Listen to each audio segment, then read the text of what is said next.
I remember when the wife would call me outside to watch the sunset with her. It wasn't much for me, but it must have meant a whole lot for her. We would sit outside, have some tea, watch the dogs run around the yard. It was alright.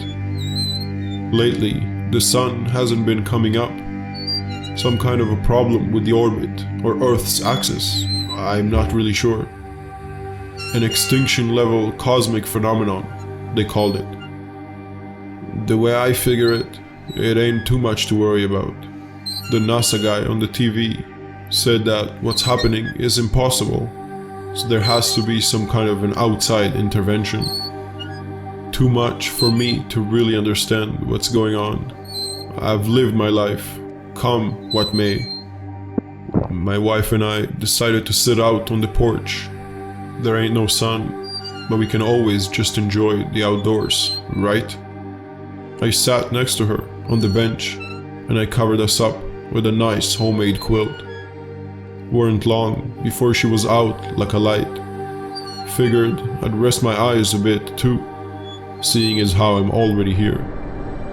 It got cold real quick. I woke up shivering, could barely move my fingers. I looked over at the missus. She wasn't moving. When I looked off out into the sky, I could see it. The sun looked a heck of a lot smaller than it used to, and it weren't too bright neither. I could hear some chatter from the TV in the other room.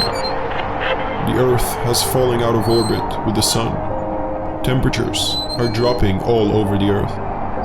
Casualties are thought to be. I turned it off. I wiped the frost. I rested my head on the missus one last time. The sun came up, Edith, I whispered. I guess we missed it.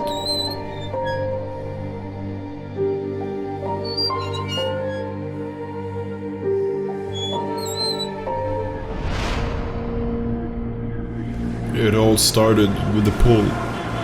One moment, New York was full of people, hurrying to work and talking on their cell phones. And the next, poof, all the noise stopped. The streets were empty. Everyone had just vanished into thin air. Without anyone to pilot them, airplanes fell from the sky. Cars and trains and buses crashed. Fires started in buildings and parks. With the fire department unavailable and the nation in absolute confusion, they'd continue to burn through most of New York City. It'd take days to put them out. Of course, after that was taken care of, questions were asked.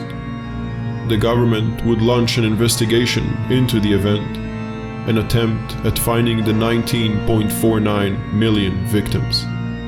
Nothing ever came out of it. The pull left no bodies, no evidence. Families mourned. Speculations ran rampant on the news. Conspiracy theories were passed around, but eventually the world started to move on. Then, the push. An opposing force, or maybe a complementary one. It doesn't really matter what it was.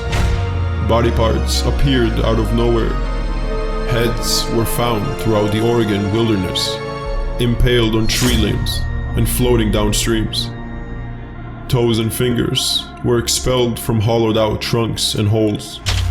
Flowers bloomed, opening up to reveal human eyes. Questions were asked, sure, but nobody had any answers.